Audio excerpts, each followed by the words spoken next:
네, 저희가 지난주에 어디까지 공부를 했었죠? 너무 잘 잊어먹는 것 같아가지고. 들음에 대해서 공부했잖아요. 보고 듣고. 맞아. 보고 듣고. 네. 그리고 행하는 거죠. 네네네네. 어떻게 잘 실천하고 사셨는지. 삶의 변화를 위해서 네네. 기도를 시작하는 삶을 기도를 보였습니다. 그 전에 안 하셨어요? 하긴 했는데 이렇게 그냥 편하게만 네네. 그냥 이렇게 감사합니다 이렇게만 했지만 이렇게 써서 직접적으로 쓰면서 네, 기록하면서 변화하려고 노력했습니다. 또 오늘 또 바로 보고 듣기 위해서 또 오늘 또 강의가 준비되어 있으니까 네, 선생님 나오시면 제대로 보고 듣고 우리 또 행함으로 나가면 될 것 같습니다. 항상 오프닝이 엔딩 같아요. 엔딩 같아요? 그럼 오프닝이라는 걸 강조하기 위해서 오늘 또 연희애 씨가 앨범이 나왔습니다. 이야. 엔딩 때는 이런 거 못해요. 앨범이 나왔습니다. 예. 와. 저 갖고 싶어요. 이 집인가, 이 집? 뭐였어요? 달라 그러면 주시는 거예요? 하나밖에 없어. 네. 주 사랑에 웃어요. 주님 사랑이 자꾸 웃는 거예요. 맞아. 웃고 있네. 웃고 있네. 선생님 나오실 시간 되셨네. 아쉽다, 저걸 제가. 너무 많이 아쉽다. 안녕하세요. 안녕하세요. 네. 안녕하세요, 선생님. 밖에서 들으니까 뭐 환호성 소리가. 주님 사랑에 웃는 앨범이 나왔습니다. 네. 연예인 씨의 따끈따끈한 그래요? 네, 신곡이 나왔어요, 이 집. 정말 부지런하구나. 근데 원래는 이제 선생님께 드리려고 준비해온 거예요. 최유주 아나운서가 가로챘습니다. 아니, 제가 드릴 거예요. 제가 존경하는 선생님이 있는데, 네네. 그 선생님이 가끔 책이 나오거나, 네. 그러면 저한테 이제 책도 보내주시고, 저도 선생님께 책을 보내드리는데, 네. 그 선생님의 아름다움은 책에 서명하는데 그치지 않고 언제나 카드를 아주 좋은 카드를 사서 글씨를 쓰고 당신 낙관까지 찍어가지고 보내주셔요.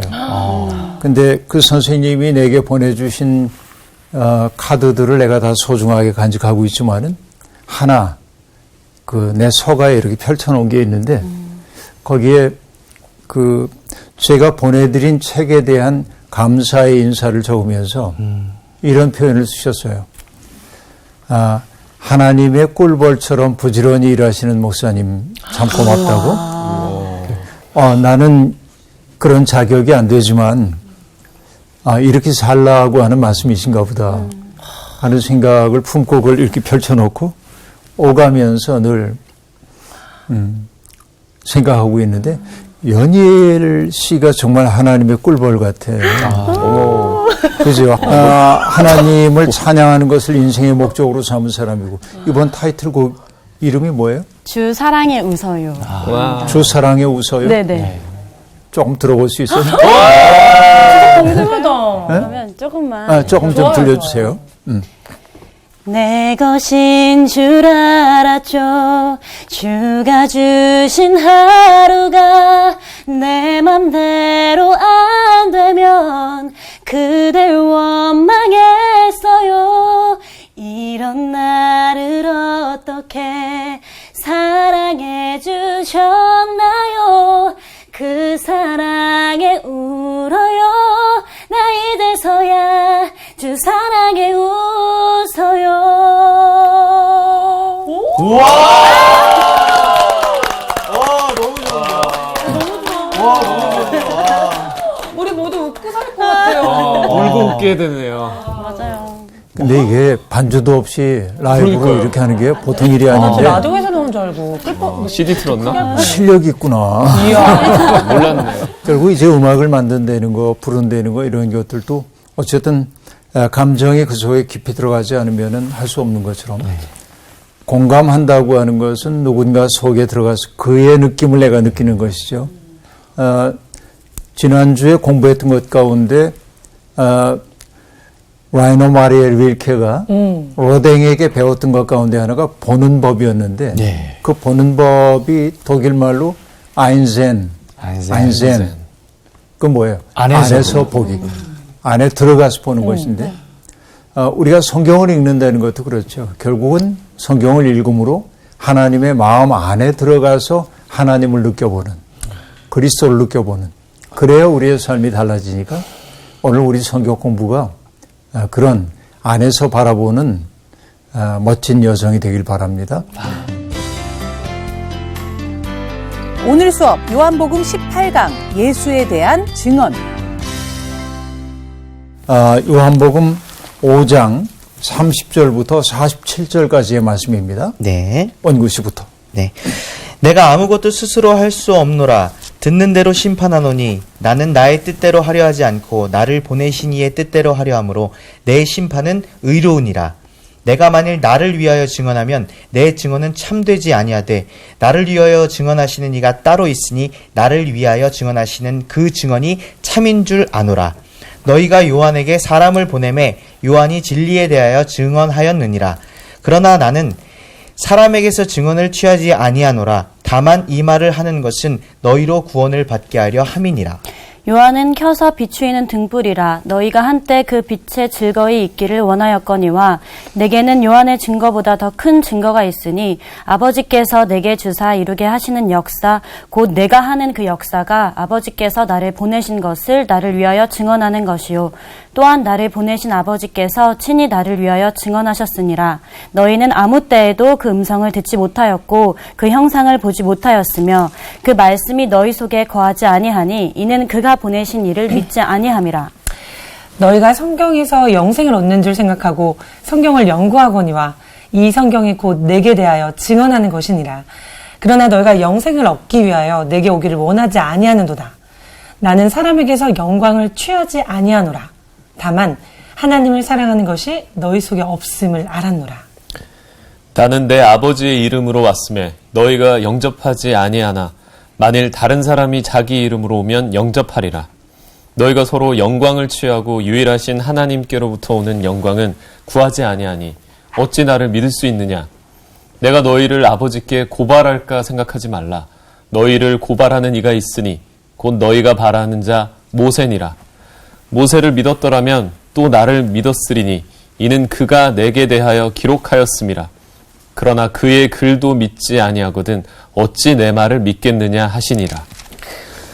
네, 오늘 읽은 본문 말씀도 난 예수 그리스도의 쓸쓸함이 느껴집니다.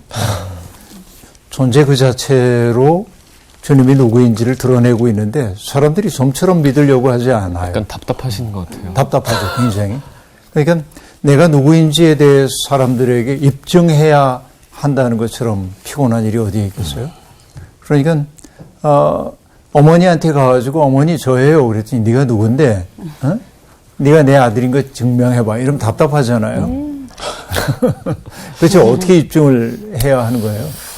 매우 어려운 지점들이 있습니다.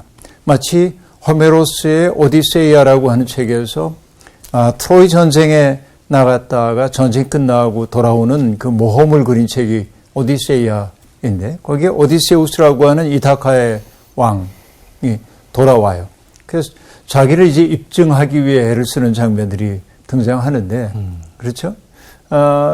내가 누구인지 사람들에게 입증하여 보여준다는 게 매우 어려운 일임이 분명합니다. 예수님도 그런 난관을 겪고 있어요. 그래서 오늘 본문 말씀도 어떻게 보면 논쟁 상황에서 주님이 당신을 입증하기 위해 하신 말씀입니다. 이렇게 얘기합니다. 내가 아무것도 스스로 할 수 없노라. 지난주에 우리가 봤던 거죠. 주님은 하나님의 하신 일을 보고 듣고 그대로 하신다고 얘기했어요. 내가 아무것도 스스로 할 수 없노라. 이것을 우리가 주님도 스스로 할 수 없었는데 우리는 아무것도 못해요. 이런 알리바이로 삼으면 안 돼요. 그렇죠? 뭔가를 좀 하라고 얘기할 때 주님도 못하신다고 그랬는데 우리 못해요. 이렇게 얘기하면 안 됩니다. 뭐 그런 농담이 있던데요. 어머니 뱃속에서부터 교회 다니는 사람들을 모태신앙인이라고 한다는데 그분들이 왜 모태신앙이냐면 못해. 그래서 못한다. 맞아. 못해. 그죠? 근데 내가 아무것도 스스로 할 수 없다 이 얘기를 그렇게 비독립적인 삶으로 보면 안 되고 주님의 삶이 철저히 수동과 능동의 통일이에요. 예수 그리스도의 삶은 수동이라고 하는 건 뭐예요? 아버지께서 일하시니 아버지가 일하셔요. 앞서서. 아버지를 앞지르지 않아요. 나도 일한다 하는 거죠. 이 둘이 함께 가야 합니다. 하나님을 앞지르면 안 됩니다. 여러분 마태복음에 보면은 예수님이 제자들에게 가이사랴 빌립보에서 물으시잖아요. 세상 사람들이 나를 누구라고 하느냐. 그러자 대답합니다. 뭐 선지자라고도 하고요. 세례 요한의 환상이라고도 하고요. 예레미야라고도 하고요. 뭐 굉장히 많은 얘기가 있습니다. 그래? 너희는 나를 누구라고 하느냐. 그러자 뭐라고 대답해요? 베드로가. 저는 그리스도시요 살아계신 하나님의 아들입니다. 이렇게 대답합니다. 굉장히 귀한 고백을 했어요. 여러분 그거 달달 외웠다가 시험에 이렇게 쓰는 게 아니고 어느 목사님이 재미나는 얘기를 해요. 하나님 앞에 가면 주님 앞에 가면 주님이 이렇게 물으신대. 너는 나를 누구라고 하느냐. 그래서 교회 오래 다녔고 성경 많이 읽었기 때문에 답하는 거예요. 저는 그리스도시요 살아계신 하나님의 아들입니다. 그랬더니 예수님이 고개를 갸우다 그거 많이 듣던 얘기인데 누가 했는데 그건 베드로의 고백이고 네 고백은 뭐야? 이렇게 물으신대요. 이 자기 고백이 정말 필요한 거죠. 그렇죠? 어쨌든 베드로의 고백이 있은 다음에 주님은 베드로의 고백 위에 교회를 세우겠다고 얘기하고 네가 땅에서 맨 것은 하늘에서도 매일 거야. 내가 땅에서 푼 것은 하늘에서도 풀릴 거야. 이렇게 말씀하시죠. 이 얘기는 땅에서 장그란 얘기입니까? 풀란 얘기입니까? 땅에서 풀라는 얘기죠. 그렇죠? 네. 그러니까 그 얘기, 땅에서 맨 것은 하늘에서도 매이고 이것을 특권으로 생각해서 너는 하늘에 못 들어가 하고 잠그면 안 되는 거예요. 풀라는 얘기예요. 그렇게 얘기합니다. 그리고 예수님이 비로소 제자들의 믿음이 어지간히 올라왔다고 생각하고 뭐라고 하냐면 내가 예루살렘에 올라가면 박해를 받고 죽을 거야. 그렇죠? 당신의 고난에 대한 이야기를 하시거든요. 제자들이 막 마음이 들떠 있다가 고난에 대한 얘기가 나오니까 썰렁해졌어요. 요즘 그거 갑분싸 그러대. 네, 갑분싸. 맞아요? 네, 맞습니다. 그것도 중요한 말 같아요. 갑분싸. 갑자기 분위기가 싸해졌다 그런 거예요. 갑분싸 이렇게 된 거예요. 그래서 베드로가 얘기해 안 된다는 거예요. 그렇게 하시면은 주님 왜 고난을 받습니까? 지금이 바로 역사 변혁의 절정의 시기인데 왜 고난 받는다는 말씀 하세요? 그러면 안 돼요. 그래서 예수님이 뭐라고 얘기하죠? 사탄아 물러가라. 그죠? 갑자기 베드로가 사탄이 됐어요. 왜? 사탄은 뭐 하는 존재예요? 주님이 가시려는 길 앞을 가로막고 있는 게 사탄이에요. 이게 나의 사랑하는 사람이 때때로 사탄이 되기도 해요. 그러니까 그에게 주님이 하셨던 말씀 뭐죠? 내 뒤로 물러가라. 제자의 자리는 어디예요? 뒤야. 뒤. 그죠? 그러니까 내가 앞서지 말고 하나님을 앞지르려고 하지 말아라 하는 얘기인데, 그러니까 언제나 그러기 위해서는 하나님의 마음이 어디를 향하고 있는지를 봐야 되죠. 하나님이 뭘 하기를 원하는지를 봐야 되잖아요. 그래야 갈 수 있는 거죠.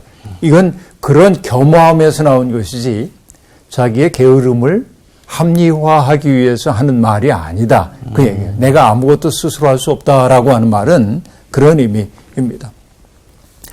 나는 듣는 대로 심판한다. 나는 나의 뜻대로 하려 하지 않고 나를 보내신 이의 뜻대로 하려 함으로 내 심판은 의로우니라. 이렇게 말합니다.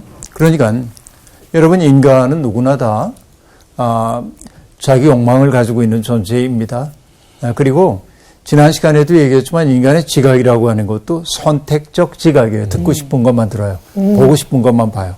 그러다 보니까 우리는 편협한 생각을 가질 수밖에 없습니다. 예를 들면 이런 거죠. 아주 오래전인데요.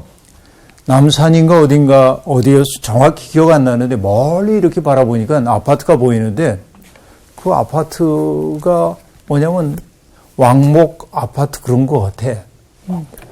웬 왕목 아파트가 다 있지? 사실은 그게 뭐냐면 멀어서 잘 안 보였는데 옥수 아파트였는데 왕자 밑에 점 하나 찍히고 술자하고 먹자하고 비슷하잖아요. 한자로. 한자로. 역시. 어쩐지. 이게 사람이 왕목으로 보니까 왕목으로만 보여요. 그게 맞네. 달리 보이질 않아요. 인간의 마음이라는 게 그렇습니다. 그래서 성숙한 사람이란 어떤 사람이냐면 내가 가지고 있는 나는 확신하지만 그러나 다른 사람과의 대화를 통해 내 입장이 달라질 수도 있다는 사실. 그 사람에 의해 내가 교정되기를 꺼리지 않는 것이 성숙한 사람이에요. 그렇죠. 그래서 여러분 그 그리스의 철학자들 가운데 회의주의자들의 방법론이 있는데 그 방법론을 헬라어로 에포케라고 말하는데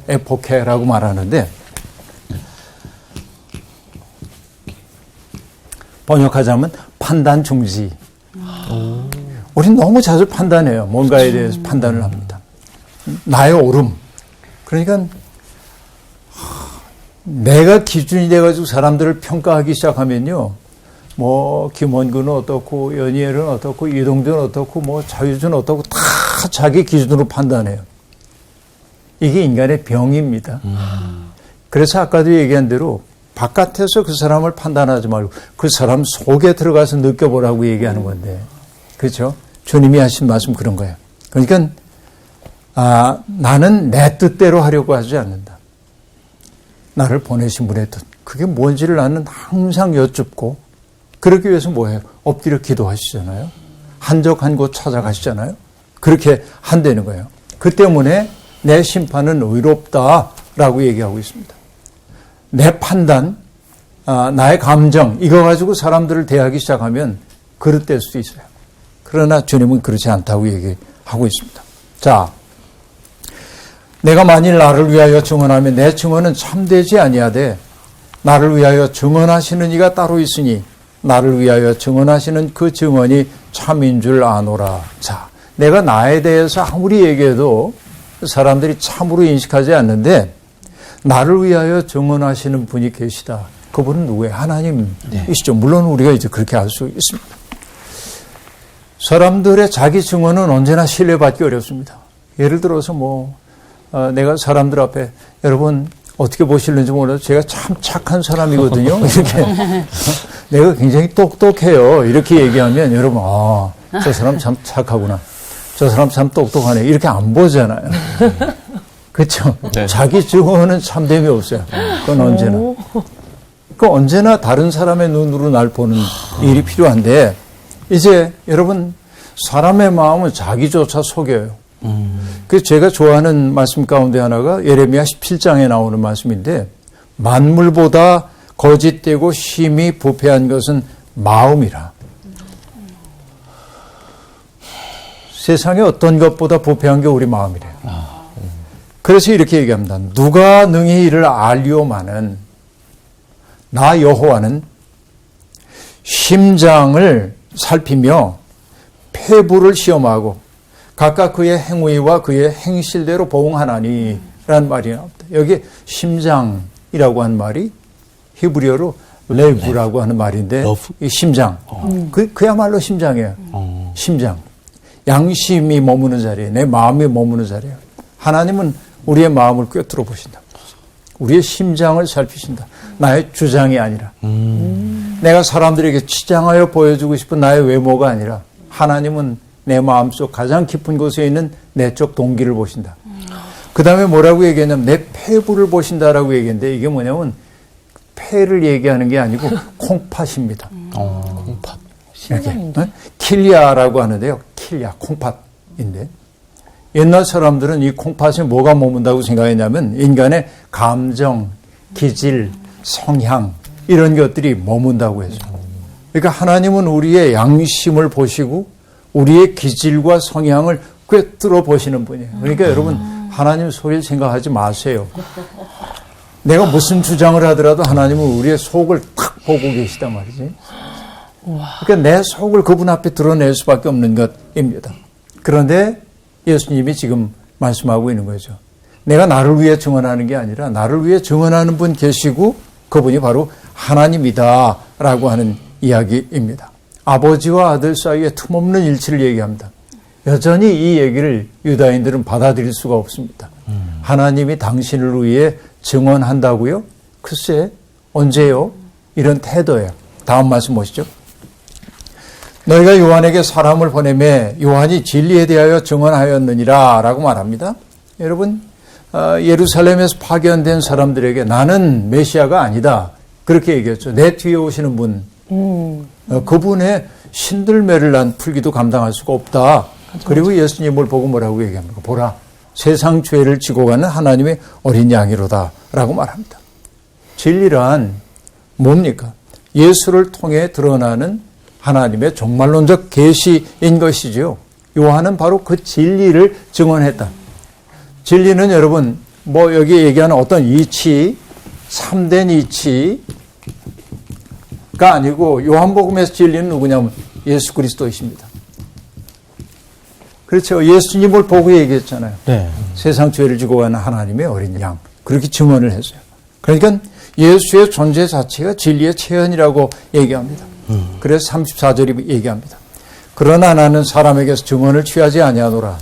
다만 이 말을 하는 것은 너희로 구원을 받게 하려 한다.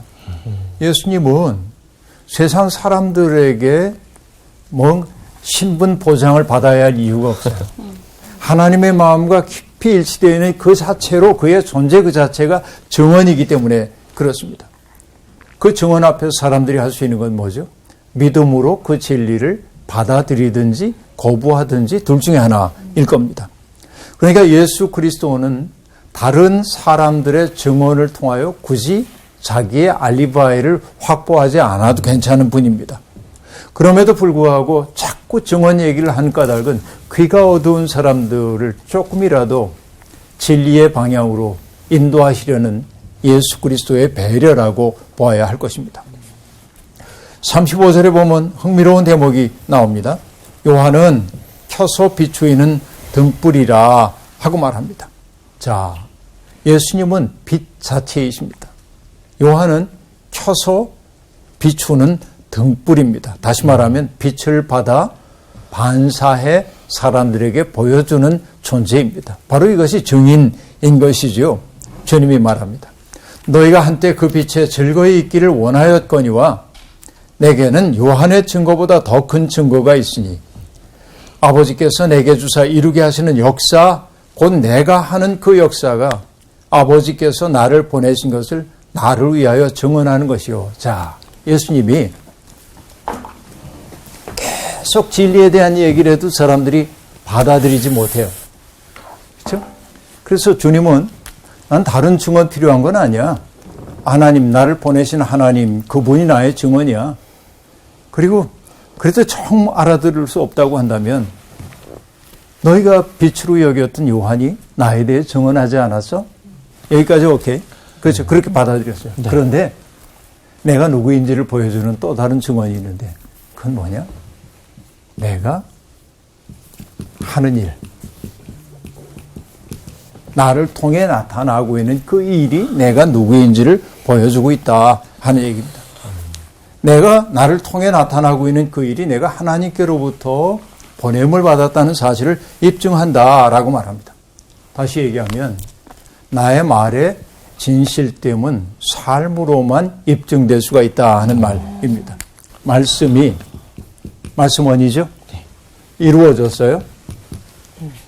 이룰성? 네. 알잖아요. 네. 말씀이 이루어지는 삶이 어떤 삶이냐면 성실한 삶이에요. 말씀을 이루는 거예요. 우리가 믿음으로 산다고 하는 것은, 그렇죠? 말씀을 삶으로 구현하며 사는 삶이에요.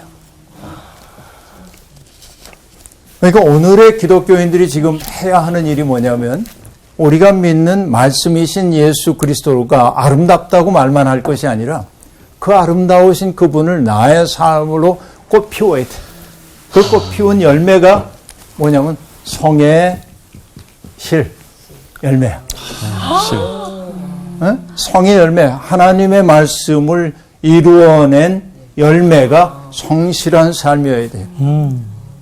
근데 오늘 한국교회의 실상은 어떠합니까? 세상의 교사와 어머니를 자처하는 교회를 향해 사람들은 너의 열매가 어디 있냐고 묻고 있단 말이죠. 예수 그리스도처럼 자기를 희생하여 남을 살리는 그 열매가 어디 있느냐고, 예수 그리스도처럼 가장 고통받는 사람들의 삶의 자리에 가서 그들의 설당이 되어주려고 했던 그 성실의 열매가 어디에 있냐고 묻고 있는 거죠. 그러니까 예수 그리스도는 하나님이 나를 증언해주고 또 정 모르겠다고 한다면 너희들이 빛이라고 여겼던 요한이 나에 대해 증언해 줬는데, 그러니까 이 정도 얘기해도 알아듣지 못해? 그럼 내가 하는 이 일이 내가 누구인지를 증언해 주고 있지. 이렇게 말합니다. 그러니까 우리 이렇게 가야 합니다. 구원의 진실됨은 나의 주장을 통해 오는 게 아니라 삶을 통해 입증되어야만 한다. 그것이 얘기한 대로 성의 열매, 말씀을 이루는 삶. 그래서 그 열매는 열매의 보람은 뭐예요? 열매의 보람이라고 하는 것은 열매가 맺히는 까닭이 뭡니까? 자기 좋으려고? 아니죠. 누군가에게 주는 거죠. 성실한 삶의 특색이 뭐냐면 디트리 보네퍼가 얘기했던 대로 타자를 위한 존재. 나는 이 타자란 말을 별로 좋아하지 않기 때문에 이웃이란 말을 쓰는데요. 이웃에게 자기를 선물로 주는 삶이 바로 이 열매를 누군가에게 주는 거죠. 예수를 믿어서 내가 아름다워진 내 삶은 뭘 통해서 내가 예수를 제대로 믿음으로 나타나냐면 누군가에게 나를 선물로 주려는 마음이 내 속에 자라나는 거예요. 그렇죠? 이게 없이는 우리가 예수 잘 믿는다고 얘기하기 어렵다 하는 말씀입니다. 37절 보가요. 또한 나를 보내신 아버지께서 친히 나를 위하여 증언하셨느니라. 너희는 아무 때에도 그 음성을 듣지 못하였고 그 형상을 보지 못하였으며 그 말씀이 너희 속에 거하지 아니하니 이는 그가 보내신 이를 믿지 아니함이니라 라고 말합니다. 자, 하나님에 대해서는 전문가를 자처하고 있는 사람들에게 너는 그분의 음성을 듣지도 못했고 그 형상을 보지도 못했다. 말씀이 너희 속에 있지 않다라고 말합니다. 왜? 이게 없기 때문에 그래. 그들 속에. 그러니까 안다 하는데 모르는 거예요. 그렇죠? 우리처럼 잘하는 사람이 누가 있어? 그런데 아니야. 주님이 보기에는. 무섭잖아요. 네. 그렇죠. 이런 경우가 너무 많이 있는 거예요. 그런데 하나님의 말씀이신 예수 그리스도를 맞아들일 여백이 그들에게 없어요. 왜? 자기로 가득 차 있기 때문에.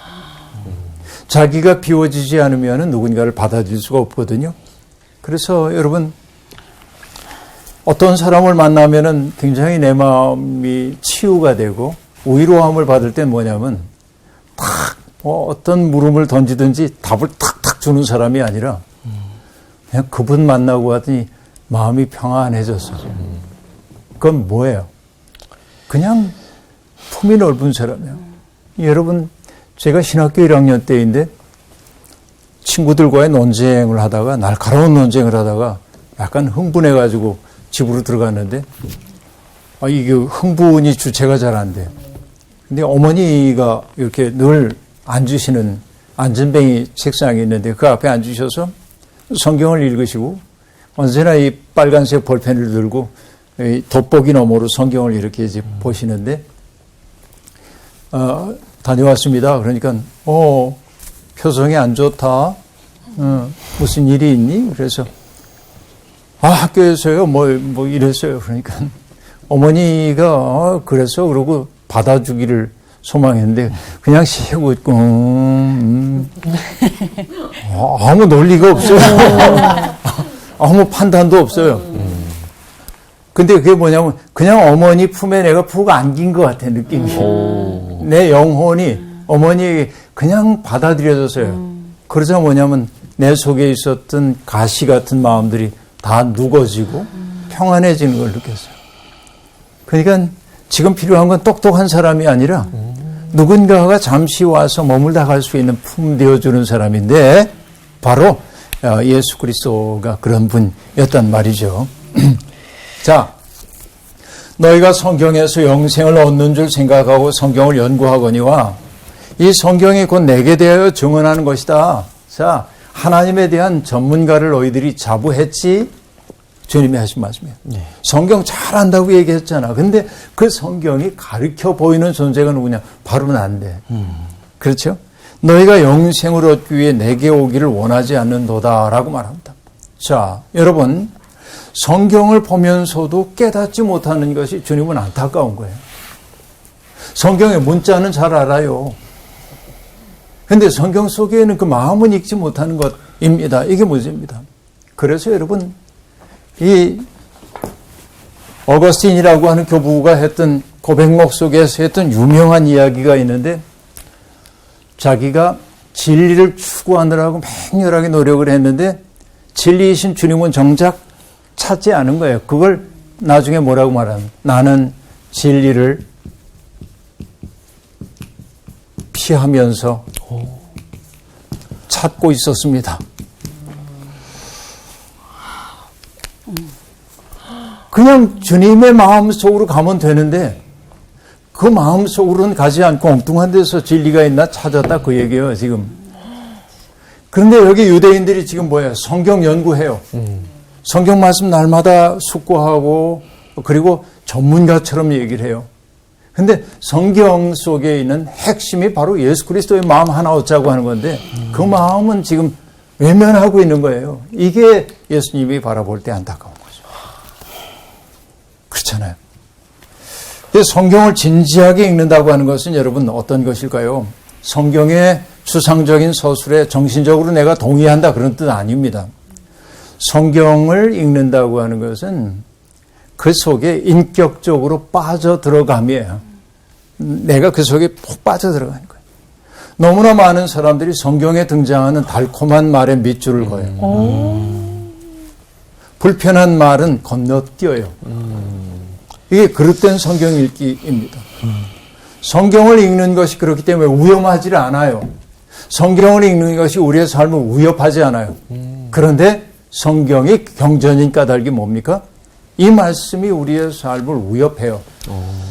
내 멋대로 살면 안 된다고 얘기해요.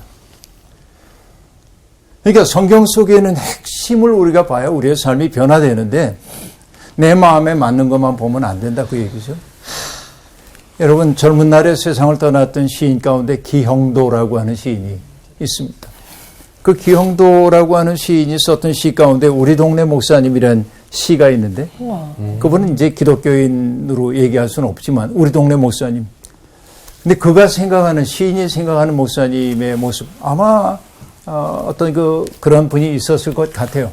근데 이렇게 이제 읍내에서 글을 본 것은 이번이 처음이었다, 이렇게 시작되는데 철공수 앞에 그 목사님은 자전거를 세워놓고 양털 홈통을 반듯하게 펴고 있는 그 대장장이의 손짓을 유심히 바라보고 있었습니다. 목사님이 타고 왔던 자전거 뒤에는 두꺼운 성경이 아니라 송판 몇 장이 이렇게 실려 있었습니다. 교인들이 꽃밭을 마구 밟고 다녔거든요. 그래서 목사님이 그걸 수리하려고 송판을 한 것 같아요. 그런데 아픔이 있어요. 이 목사님은 며칠 전에 폐렴으로 둘째 아이를 잃어버렸어요. 아이고야. 장마통에. 가난한 교회인 거죠. 목사의 아들이 세상을 떠나자 교인들이 반으로 줄었어요. 신령하지 않다고 느꼈던지 모르죠. 그렇죠?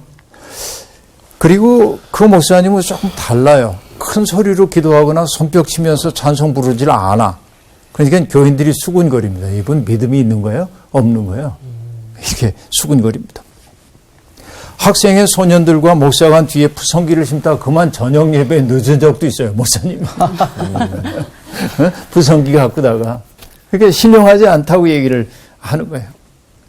그리고 그 목사님이 하신 말씀이 뭐냐면 이 얘기를 하고 싶었던 건데요.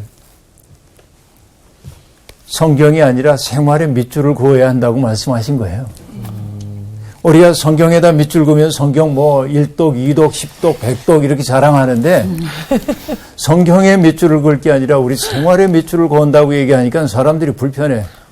저 양반 이상해. 결국 그 목사님은 그 교회를 떠나게 돼요. 쓸쓸한 시인데요. 그러니까 성경이 아니라 생활의 밑줄을 그어야 한다는 이 얘기가 핵심인 거죠, 어떻게 보면. 그러니까 유대인들의 답답함은 뭐냐? 성경 정말 잘 알아요. 그런데 그 성경을 살아내신 그리스도를 바라보면서 누군지 몰라요. 알아볼 생각이 없어요. 우리는 어떻습니까? 우리는. 오늘 우리는 다른가요? 이 유대인들하고? 삶의 밑줄을 긋는 연습 안 하면 그분의 마음속에 들어가가지고 보는 일을 우리가 훈련하지 않으면 우리도 유대인들과 똑같은 우를 범할 수밖에 없는 거죠. 그 얘기를 하고 싶은 겁니다. 그죠? 그러니까 말씀을 바로 읽고 해석한다는 것은 행동하고 순종하는 것을 의미해요. 주님이 말씀하십니다. 나는 사람에게서 영광을 취하지 아니하노라. 다만 하나님을 사랑하는 것이 너희 속에 없음을 알았노라 라고 말합니다. 사람의 영광을 구할 때 진실은 멀어져요. 다른 사람들의 시선을 의식하는 순간 나의 영적인 자유가 사라지게 되고요. 사람들 앞에서 연기하기 시작합니다. 그러니까 예수님이 나는 사람의 영광을 취하지 않노라 라고 얘기를 합니다. 그렇죠? 많은 사람들은 성경을 읽고 묵상한다고 얘기하면서도 정작 구하는 것은 사람의 영광을 구하더라 하는 얘기입니다. 그러니까 하나님의 마음을 알아차릴 수가 없어요. 그렇기 때문에 사람의 영광을 구하기 때문에. 그렇죠? 그렇기 때문에 이 유대인들이 주님을 영접하지 않아요. 그런데 그들의 어리석음은 어디에 있냐면 자기의 이름으로 오는 사람을 보면 영접할 거다. 자기 영광을 사람들한테 근사하게 자기를 포장하여 보여주는 사람이 나타나면 거기에 시선을 주고 거기에 맹목적으로 박수치고 영광을 돌릴 거다. 그 세태를 바라보는 주님의 쓸쓸함이 그대로 나타나잖아요. 오늘 우리는 어떻습니까? 오늘 우리는 정말 자기 영광을 취하지 않는 예수, 자기의 영광을 취하지 않는 하나님의 종들에게 눈길을 주고 있는지, 아니면 자기의 영광을 구하는 이들에게 눈길을 주고 박수를 보내고 있는 것은 아닌지. 너희가 서로 영광을 취하고 유일하신 하나님께로부터 오는 영광은 구하지 아니하니 어찌 나를 믿을 수 있느냐. 어찌라고 하는 말. 그래서 어찌 나를 믿을 수가 있겠느냐. 서로 영광을 취해요. 서로 영광을 주고받으려고 해요. 여기에 믿음의 역사와 사랑의 수고와 소망의 인내가 어디에 있느냐.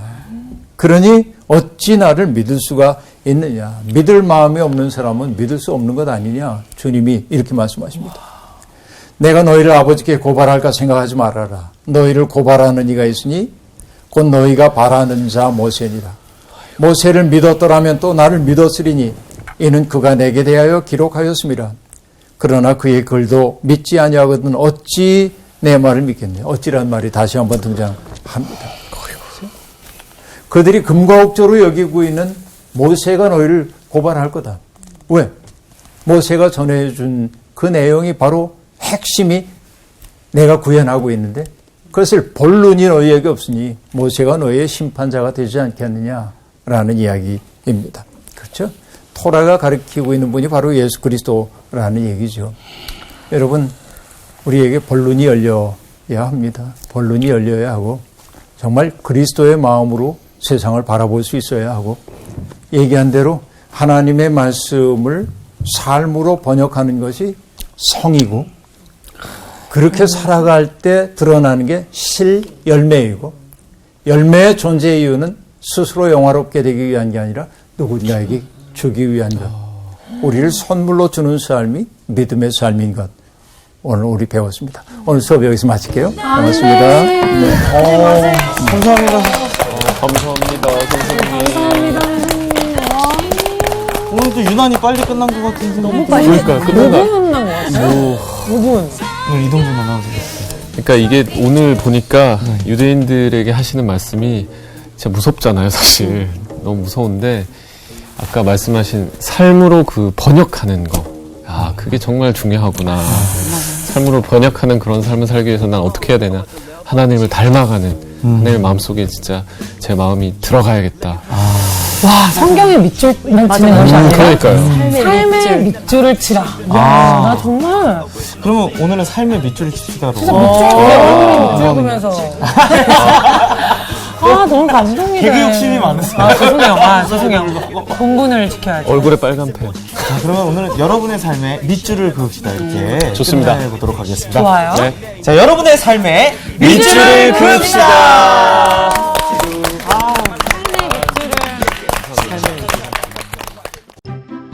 이번 주 퀴즈입니다.